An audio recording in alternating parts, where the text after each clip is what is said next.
사순절 5번째 주일입니다. 십자가의 죽음으로 우리를 구속하신 예수님의 발자취를 기억하며 다 함께 일어서서 찬양으로 예배 자리에 나아가겠습니다.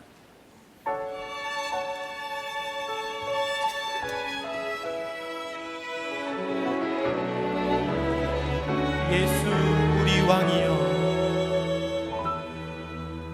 예수 우리 왕이여, 이곳에 오셔서 자로 주여 임하사 찬양을 받아 주소서.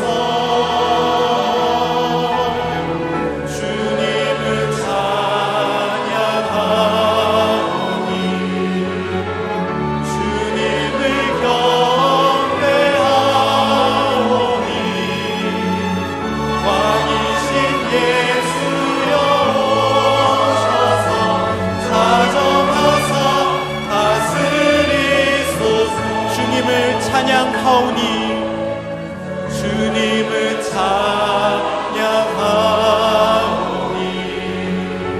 주님을 경배하오니 왕이신 예수여 오셔서 좌정하사 다스리소서. 좌정하사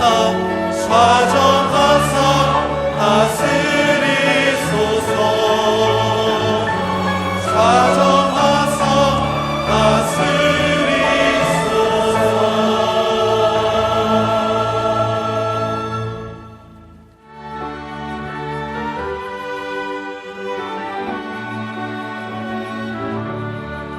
예수가 함께 계시니 시험이 오나 겁없네.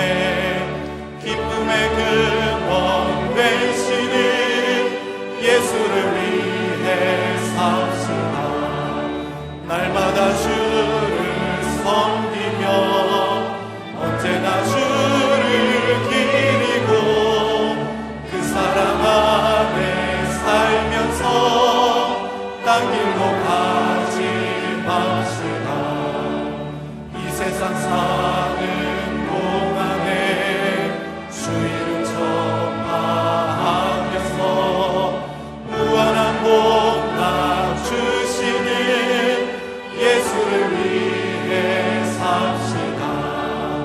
날마다 주를 섬기며 언제나 주를 기리고 그 사랑 안에 살면서 딴 길로 가지 맙시다.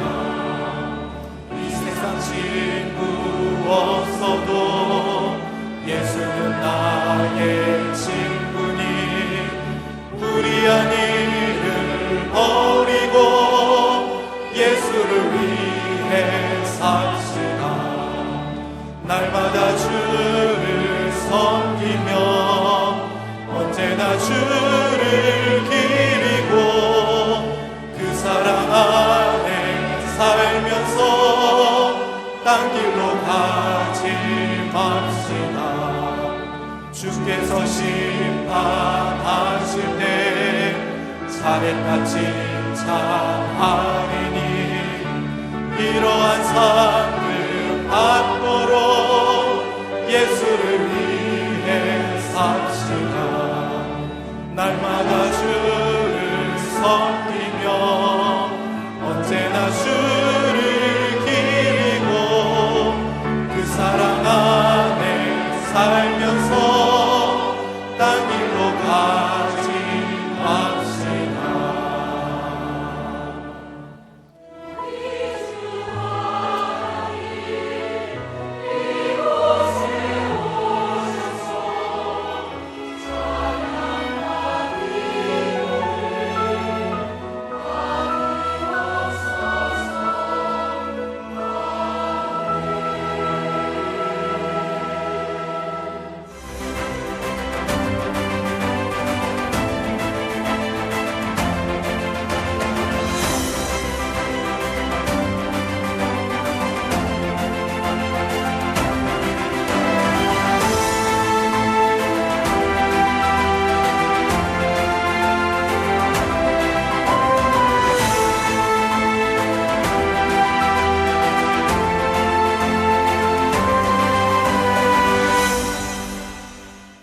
지난주부터 시작해서 여러분들과 함께 예수님에 대한, 예수님을 우리들이 얼마나 아는지 이제 오늘부터 그 제자들을 통하여 12번의 이야기를 듣게 됩니다. 오늘 첫 번째 시간 마태에 대한 이야기입니다. 제목은 예수님으로 인해 삶을 결단한 사람입니다. 여러분들이 오늘 이 말씀을 좀 비장한 각오로 들어야 될 것 같죠? 네, 뭔가 좀 결단을 여러분들도 해야 될 것 같습니다. 어떤 교회에서 있었던 일입니다. 어떤 성도가 목사님께 찾아와서 이런 질문을 하더랍니다. 목사님, 왜 예수님은 가룟 유다와 같은 사람을 선택하셨을까요? 목사님이 그 질문을 듣고 오랫동안 생각을 하게 되었답니다. 그리고 이렇게 대답을 했습니다. 성도님, 제가 정말 이해할 수 없는 것은 예수님께서 가룟 유다를 부르신 것이 아니라 나 같은 사람을 왜 하나님이 부르셨는지 그것이 이해할 수 없습니다. 저는 오늘 이 말씀을 여러분들과 함께 나누면서 마태를 선택하신 예수님, 그 일이 아니라 오늘 우리를 부르신 예수님의 이야기가 우리들의 삶에서 결단이 되었으면 좋겠다는 생각을 합니다. 주님께서 누군가를 부르실 때 주님이 부르신 그 사람의 인생은 새롭게 변화되기 시작합니다. 우리는 종종 부르심에 대하여 자격에 대한 이야기를 합니다. 자격이 있을까? 혹은 우리는 부르심에 대하여 장소를 이야기하기도 합니다. 내가 부르심을 받는 장소는 어디일까? 그런데 예수님께서 부르시는 사람들은 자격이 있는 사람도 특별한 장소도 아니었던 것을 우리는 12번의 말씀을 통하여 깨닫게 될 것입니다. 우리가 잘 아는 부르심에 대한 이야기 가운데 하나가 출애굽기 3장에 나오고 있습니다.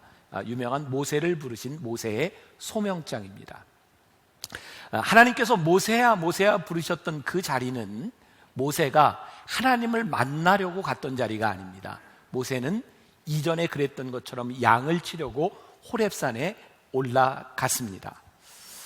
요즘 성지순례를 하면서 성지를 가면 빼놓지 않고 꼭 가고 싶은 장소 가운데 하나가 바로 모세가 부르심을 받았던 시내산입니다. 저희도 우리 교인들과 함께 갔을 때 한 번은 새벽에, 한 번은 오후에 올라간 적이 있어요. 새벽 2시에 출발을 해서 3시간 동안 열심히 올라가서 그 산 위에서 기도를 하고 해 뜨는 것을 보고 사진을 찍습니다. 근데 그 시내산에 올라가서 우리들이 사진을 찍고 이렇게 내려오지만 우리나라 설악산에 비교만 해도 시내산은 그렇게 볼 것이 있는 산이 아닙니다. 시내산에 올라간 사람들이 가지고 정점을 찍는 것은 그 추운 날 거기에 올라가서 사진을 찍고 거기에서 한국말로 쓰여진 사발면 하나 이렇게 끓여 먹고 이렇게 오면 굉장히 자부심도 생기고 한국의 위상도 생각하게 되죠. 여러분, 시내산, 모세가 부르심을 받았고 모세가 그곳에서 십계명을 받습니다. 그러나 사실 모세가 십계명을 받기 전, 모세가 부르심을 받기 전 아무것도 아닌 것 같은 돌산에서 모세는 하나님의 부르심을 받습니다.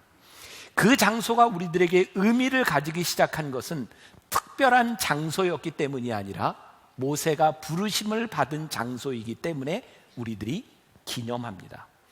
저는 오늘 여러분들에게 정말 중요한 도전을 주고 싶은데, 우리의 인생 가운데서 우리를 부르셨던 그 장소, 우리들이 기억할 수 있는 부르심의 장소가 우리들에게 있는가? 오늘 마태라고 하는 사람을 예수님께서 부르셨어요. 그가 세금을 받고 있었던 그곳에서 주님이 불러주셨습니다. 오늘 우리가 읽은 본문 말씀 가운데는 이 마태라고 하는 사람의 이름이 레위라고 기록이 되어 있습니다. 마태가 기록한 마태복음에만 마태라고 하는 이름을 쓰고 있고 누가복음과 마가복음에는 레위라는 이름을 쓰고 있습니다. 하나도 이상할 것이 없습니다. 레위였던 세리 마태는 부르심을 받고 난 후에 마태로 이름이 바뀌게 됩니다. 마치 베드로의 이름이 바뀌었던 것처럼 부르심을 받은 사람은 이름이 바뀌어집니다. 마태라고 하는 이름의 뜻은 하나님의 선물이라는 뜻입니다. 얼마나 귀한 이름입니까? 마태가 부르심을 받고 그의 이름이 하나님의 선물로 바뀌었습니다. 여러분, 마태는 세리였습니다.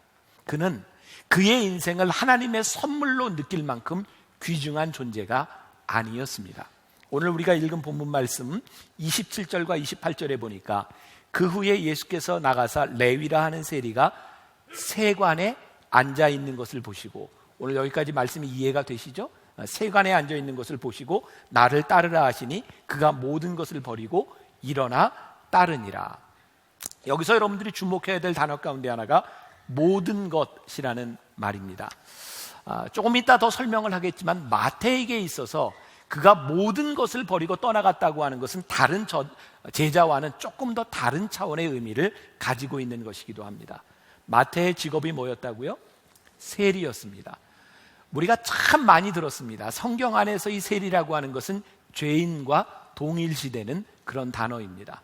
왜일까요?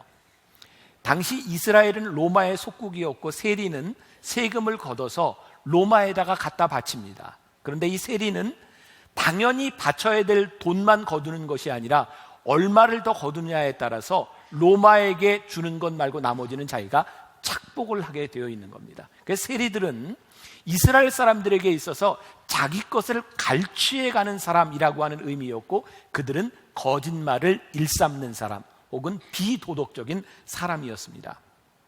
우리나라 일제강점기를 한번 생각해 보세요.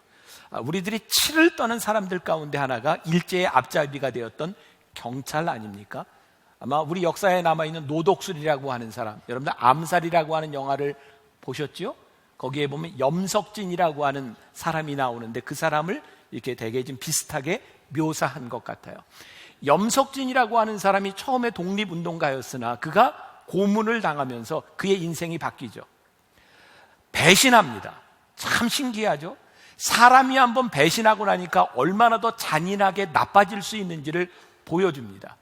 여러분, 이 세리라고 하는 것이 어느 날 자기의 삶의 명예를 포기하고 내가 돈을 모으고 살겠다는 거예요. 내 가정을 위해서 돈을 모으겠다, 명예를 포기하고 나면 그 사람이 얼마나 나빠질 수 있는지 돈을 모으는 일에 전심전력하게 되죠. 멸시를 받는 것을 돈으로 보상받겠다고 살아가고 생각하는 세리들의 삶이 얼마나 피폐했겠습니까? 그런데 우리 주님께서는 그 세리를 부르셨어요. 성경의 세리는 어떤 사람과 같이 나오냐면 세리와 창기들, 그래서 죄인을 이야기할 때 세리와 창기들이라고 하는 말이 등장합니다. 몸을 파는 창녀들은 몸을 팔아서 돈을 법니다. 세리들은 자기의 영혼을 팔아서 돈을 법니다. 그것이 하나님 앞에 옳지 않다고 하는 죄인의 대명사가 되었던 사람들. 그런데 예수님이 그 세리를 부르셨어요. 이것이 무슨 의미일까요?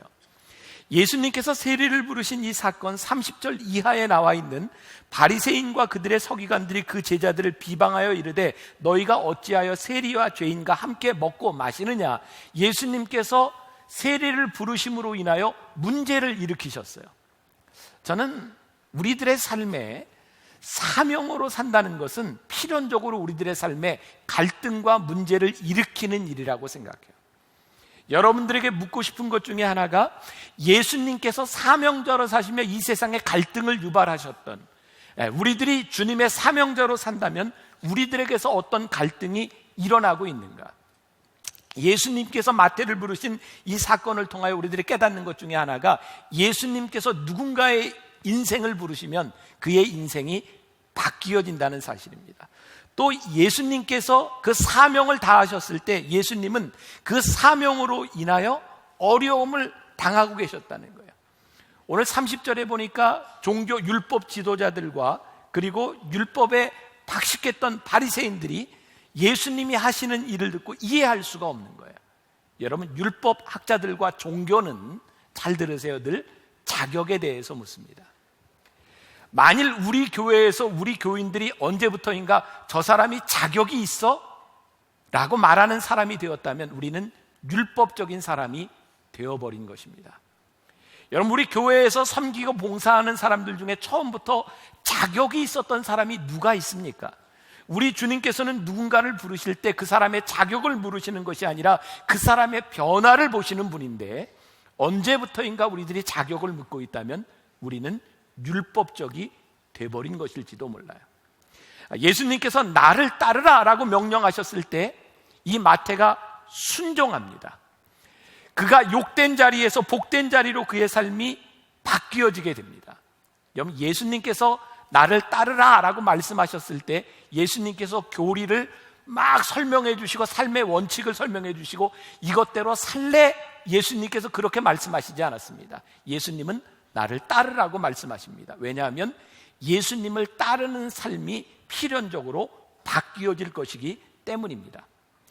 마태에게 있어서 예수님을 따른다고 하는 것은 모든 것을 버려둘 만한 가치가 있는 일이었어요. 그래서 지난주에 여러분들에게 밭의 감추인 보아에 대한 이야기를 잠깐 했는데, 어떤 사람이 밭에서 보아를 발견하고 그것을 감추어 두고 가서 전 재산을 팔아서 그 밭을 삽니다. 왜일까요? 밭에 보아가 있기 때문입니다. 우리가 예수님을 믿는다고 하는 것은 예수님을 따라갈 만한 우리들의 삶의 가치가 있다고 하는 것을 발견한 일입니다.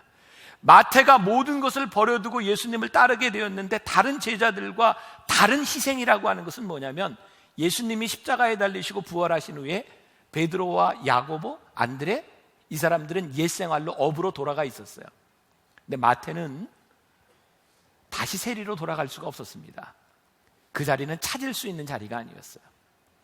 다른 제자들도 참 귀하지만 마태가 모든 것을 버려두고 예수님을 따른다고 했을 때는 그의 신앙의 모험이었고 그의 인생의 배수진을 친 것이었습니다. 여러분, 우리가 예수를 믿고 따른다고 하는 것은 그렇게 쉬운 일은 아닙니다. 그런데 우리들의 삶을 결단하게 할 만한 그 이유가 무엇이냐는 거죠. 윌리엄 페더라고 하는 사람의 글에 이런 이야기가 있습니다. 여러분 들어보셨을 거예요. 많이 인용하는 이야기인데, 미국의 어떤 아이가 길을 가다가 길거리에서 $5짜리 지폐를 줍습니다. 이 아이는 그때부터 땅을 바라보고 삽니다. 뭔가를 주술 수 있다는 거죠. 근데 이 아이가 평생 그렇게 땅을 바라보며 주운 것들, 이렇게 기록에 나와 있습니다. 이 아이가 평생 주운 단추의 숫자가 29,519개, 이 아이가 평생 주운 머리핀의 숫자가 54,172개. 이게 얼마나 정확한 숫자인지는 모르겠지만 그 아이는 수천 개의 동전을 줍고 돈을 줍습니다. 근데 이 아이는 잃어버린 것이 있습니다. 평생을 푸른 하늘을 바라보지 못하고 삽니다. 아름다운 꽃을 바라보지 못하고 삽니다. 주변에 지저귀는 새 소리도 듣지 못하고 삽니다. 봄날의 따스한 향기도 맡아본 적이 없이 삽니다. 이 아이가 평생을 주스며 얻은 것은 구부러진 등이었습니다. 저는 오늘 이런 질문을 우리들에게 던져야 될 것 같아요. 우리들이 무엇을 바라보고 무엇을 얻고 살아가느냐는 거예요. 여러분들이 바라보고 살아가는 것을 여러분들이 얻습니다. 여러분들의 영혼의 가치를 둔 것을 여러분들은 얻습니다. 그런데 그것을 얻었을 때 내 인생에 정말 가치 있는 일이라고 우리들이 말할 수 있는가? 예수님께서 마태를 향해서 나를 좇으라 라고 말씀하셨습니다. 예수님은 네가 나를 믿어라 라고 말씀하신 것이 아니라 네가 나를 좇으라 라고 말씀하십니다. 우리들은 주님을 믿는다고 고백합니다. 그런데 믿는다는 고백에서 끝나는 것이 아니라 우리가 주님을 믿기 위하여 우리들이 어떻게 일어섰느냐는 거예요. 시편 1편에 보면 복 있는 자에 대한 이야기가 나오죠. 복 있는 사람은 악인의 길을 따르지 아니하며 죄인의 길에 서지 아니하며 오만한 자들의 자리에 앉지 아니한다. 복 있는 사람은 복 있는 자가 앉아야 될 자리를 알기 때문에 자리를 일어나서 그 자리를 옮기는 겁니다. 여러분, 우리의 자리가 과거의 자리가 될 수 있도록 일어서야 하는 것입니다. 그리고 우리가 서 있는 이 자리가 미래의 자리가 될 수 있도록 살아가야 되는 것입니다. 그래서 우리들이 주님을 믿는다고 했을 때는 우리들의 삶에 과거가 있어야 돼요. 내가 이렇게 살았던 과거가 있고 내가 앞으로 살아가야 될 미래가 있을 때 우리는 주님을 따라 살아가기로 결단한 사람이라고 말할 수 있어요. 지난주에 여러분들에게 말씀드렸던 설교의 제목이 예수님을 믿는 것은 뭐라 그랬어요? 저를 무척 당황케 하시는군요, 여러분들이. 예수님을 믿는 것은 우리들의 삶에 뭐라고요? 혁명입니다 그랬어요. 여러분, 우리의 삶의 자리를 일으키는 것만큼 혁명적인 일이 어디 있을까요? 저는 여러분들이 예수를 믿음으로 인하여 제가 오늘 설교하는 이 자리에서 우리들의 삶의 혁명이 일어났는가? 저는 제일 비겁한 말 가운데 하나가 살만해 라는 말이라는 생각이 들었어요. 제가 오늘 이 말씀을 가지고 어머니 기도실에 기도하면서 제가 메모를 했어요. 우리 인생의 가장 비겁한 말, 살만해. 혹시 여러분들이 내가 이 정도면 살만해 라고 여러분들이 인생을 살아간다면 우리는 정말 비겁한 인생을 사는 거예요. 우리의 삶의 혁명은 살만한 삶을 살아가는 것이 아니라 살아가야 될 삶이 우리들에게 있는가, 그것이 결단한 사람의 모습이 아닐까요? 오늘 마태의 삶에 일어난 결단의 결과가 무엇인가? 29절 보세요. 여러분들 성경에 표시를 좀 하면 좋겠어요. 레위가 예수를 위하여라고 되어 있어요. 자기 집에서 큰 잔치를 하니 세리와 다른 사람이 많이 함께 앉아 있는지라. 레위가, 마태가 자기 집에서 잔치를 벌였는데 누구를 위하여? 예수님을 위하여 잔치를 벌였다는 거예요. 그러면 잔치에 의도가 있겠죠? 분명히 뭔가 의도를 가지고 잔치를 벌였습니다. 그런데 이 마태가 의도적으로 잔치를 벌였는데 거기에 누가 모였냐면 세리와 다른 사람들이 많이 모였어요. 그리고 거기에 율법학자들, 바리새인들도 초청했어요. 이것은 의도적인 일입니다. 그리고 이 잔치 자리에서 논쟁이 일어났어요. 이건 역시 의도적인 일입니다. 그가 잔치를 벌임으로 인하여 갈등이 일어났는데 그가 예수를 위하여 이 갈등을 유발했다고 하는 것으로 볼 때 마태는 예수님의 마음을 알고 있었어요. 예수님이 원하시는 것이 뭐냐면 이 잔치 자리에 세리와 많은 사람들이 함께하는 것이 예수님이 원하시는 일이라고 하는 것을 알고 있었어요. 마태가 잔치를 베풀었는데 그 잔치로 인하여 갈등이 생겼다는 거예요. 저는 여러분들에게 또 하나 말씀드리고 싶은 것이 있어요. 여러분들이 사명자로 살고 우리 교회가 제가 사명자로 살아간다고 하는 것은 필연적인 갈등을 유발할 수 있는 일이어야 한다는 거예요. 2주 전쯤이었던 것 같아요. 제가 쓴 글을 어떤 기자가 악의적인 것은 아닌데 제가 쓴 글의 의도와는 상관없이 그 글을 신문사에 올렸어요. 아주 자극적인 제목을 가지고 올렸어요. 그 제목과 제가 쓴 글의 의도는 반대였어요. 신문사에 연락을 해서 그 글을 내려두든지 아니면 제목을 고쳐달라고 요청을 했어요. 저도 요즘은 말을 하는 것이나 글을 쓰는 것이 참 조심스럽습니다. 어디에나 다 드러나기 때문입니다. 제 아내가 저한테 뭐라고 이야기를 합니다. 왜 인생을 그렇게 힘들게 사냐고, 왜 논쟁의 중심에 서려고 하냐고, 제발 그렇게 하지 말라고. 제가 그 이야기를 듣고 곰곰이 생각해 보았습니다. 나는 어떻게 살아야지? 우리는 인생을 쉽게 살 수도 있습니다. 논쟁을 유발하지 않거나 갈등을 유발하지 않을 수도 있습니다. 그런데 갈등과 논쟁을 유발하지 않기 위해서 사는 것은 하나님이 나를 부르신 일은 아니라는 생각이 들어요. 여러분, 제가 하는 일과 여러분들이 하는 모든 일들이 옳다라고 하는 것이 아닙니다. 그러나 한 가지 분명한 것은 우리들이 하는 일이 부르심이 사명이라는 것이 분명해질 때면 우리들이 갈등을 무서워하기 때문에 사명을 저버려서는 안 된다는 일이에요. 여러분, 마태가 잔치를 벌임으로 인하여 갈등이 유발됐어요. 근데 여러분들 생각해 보세요. 마태가 지금 예수님과 바리새인들 사이에 논쟁이 일어나는 것을 바라보면서 내가 왜 이런 짓을 했을까 후회하고 있을까요? 저는 제 마음에 그려지는 것은 마태가 무척 기뻐했을 것이라는 거예요. 바리새인들과 예수님 사이에 논쟁이 벌어지고 이 잔치 안에서 이런 이야기가 오고 가는 것을 바라보며 마태는 즐거웠을 것이라는 거예요. 왜? 예수님이 원하시는 일이었기 때문이죠. 여러분, 우리가 사명으로 산다는 것은요, 힘든 일입니다. 갈등이 있는 일입니다. 그런데 우리들 속에 즐거움이 있는 일입니다. 만일 여러분들의 삶의 사명자로 살아가며 부르심에 대한 즐거움을 잃어버렸다면 여러분들은 사명도 잃어버리는 것일 수 있어요. 예전에 많이 불렀던 복음성가가 있습니다. 존 피터슨이라고 하는 사람이 많은 곡을 썼는데요, 어렸을 때 제가 불렀던 찬양인데 일부 때는 잘 모르더라고요. 오 아름다운 날, 즐거운 날, 내어이 잊으리요. 어둠 속에서 헤매던 나, 주 예수님 만났네. 얼마나 다정한 친구인지 부자 부족함 전혀 없네.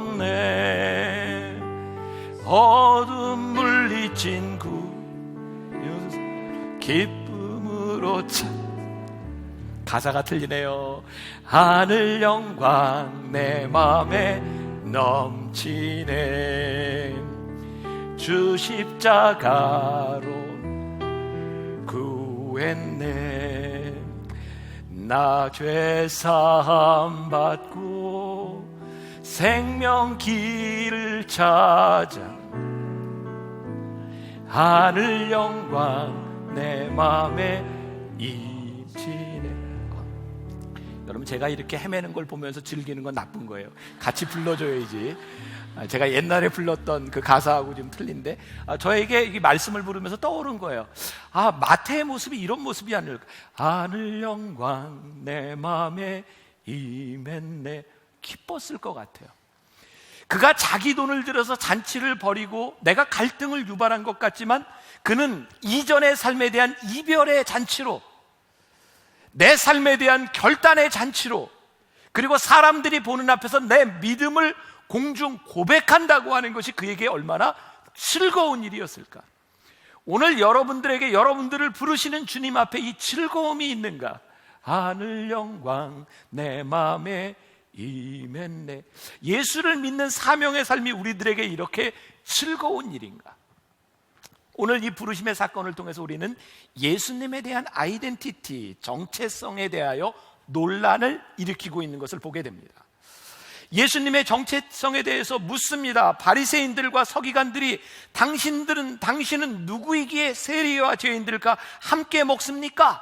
그랬더니 예수님께서 하시는 말씀이, 건강한 자에게는 의사가 쓸데없고 병든 자에게야 의사가 쓸데있는 것처럼 나는 의인을 부르러 온 것이 아니라 죄인을 부르러 왔다.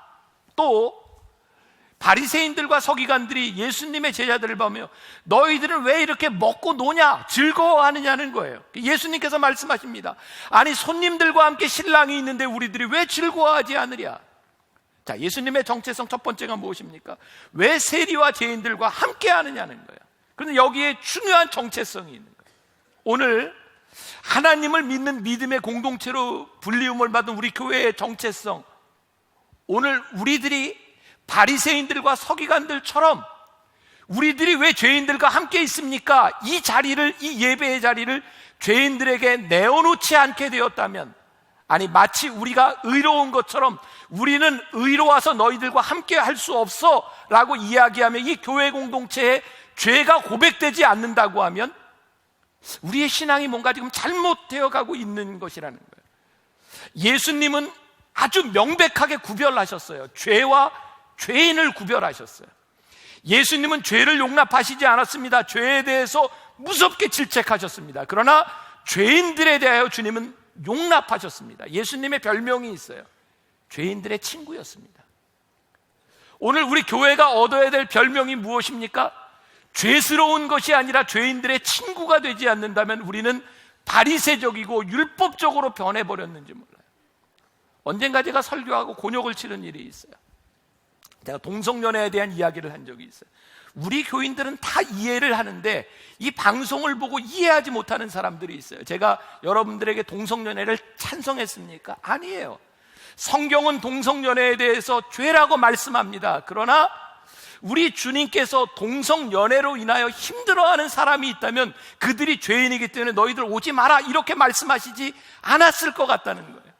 여러분들이 잘 아는 연예인 중에 하나, 처음으로 자기를 커밍아웃 했던 연예인이 있어요. 동성연애자로 산다는 게 너무너무 힘들었다는 거예요. 그래서 너무 힘든 가운데 어렸을 때 믿었던 예수님을 생각하며 교회로 찾아갔는데 이미 자신을 커밍아웃한 상태에서 교인들은 자기를 다 알고 있었는데 아무도 교회에서 자기를 환영해 주지 않더라는 거예요. 자기가 있을 자리가 아니더라는 거예요. 그는 슬퍼하며 교회를 떠났습니다. 그 사람은 지금 다른 교회를 다니고 있어요. 저는 오늘 그런 질문을 던져봅니다. 우리 주님께서 나는 세리와 죄인들의 친구라고 말씀하셨을 때 교회가 해야 되는 일이 무엇일까? 오늘 우리가 마치 바리새인들과 율법학자처럼 예수님을 향하여, 교회를 향하여 왜 교회는 죄인들과 함께 하느냐라고 손가락질하고 있다면 어쩌면 우리는 사명을 떠나간 공동체가 되었을지 모른다.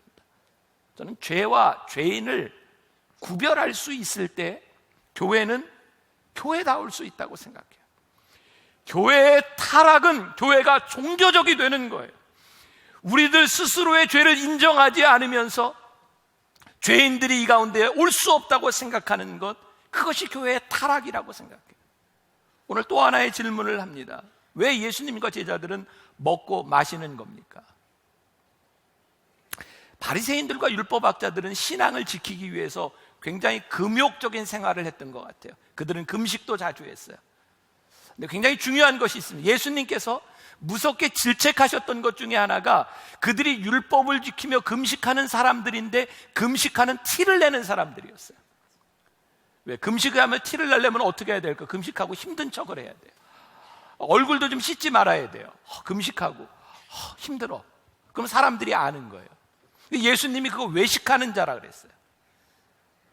우리가 금식을 하는데 힘들게 금식하는 것이 아니라 금식하는데 기쁨이 있어야 된다는 거예요. 내가 주님을 믿는데 기쁨으로 금식해야 그것이 의미가 있는 일이지, 우리를 극기하며 금욕적으로 살아가는데 신앙의 의미가 있는 것이 아니라는 거예요. 우리가 예수를 믿는 것이 사명자로 살아간다는 것이, 우리들이 기도한다는 것이 지겨운 노동이 아니라 억지로 해야 되는 일이 아니라 우리들에게 기쁨이 되어야 된다는 거예요. 왜? 주님이 우리와 함께 하시기 때문이죠. 그런데 이 바리새인들과 율법학자들은 그것을 이해하지 못했다는 거예요. 마태는 예수님을 따르고 난 후에 그는 예수님을 위하여 잔치를 벌입니다.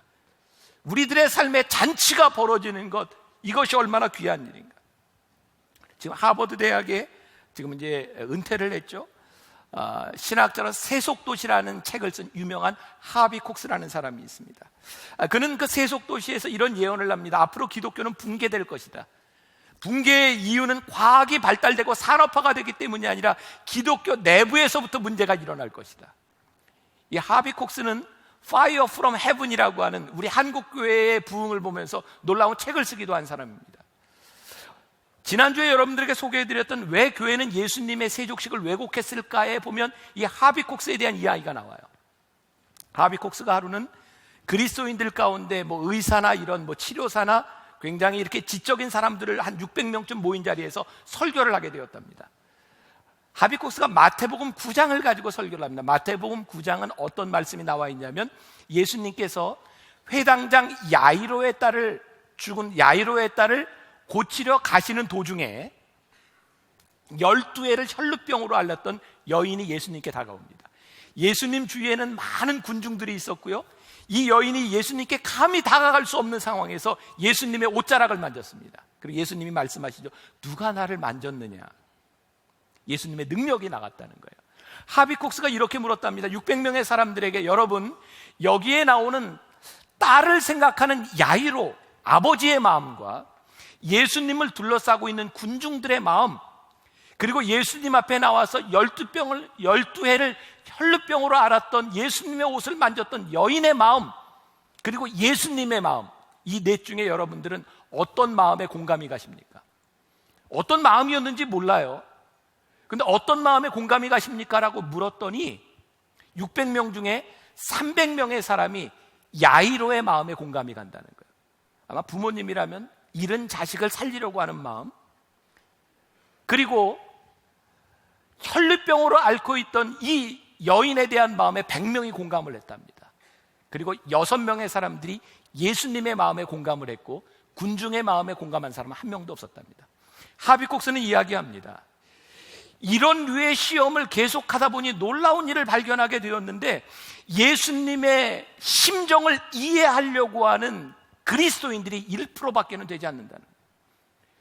우리는 예수님으로 인하여 일어났던 기적을 이야기합니다. 예수님으로부터 일어났던 번영을 이야기하고 우리들이 받았던 축복을 이야기하는데 그 예수님의 마음을 이해하려고 하지 않는다는 거예요. 저에게는 이런 무서운 생각이 들었어요. 우리들에게 찾아온 이 놀라운 번영이 교회의 몰락이구나.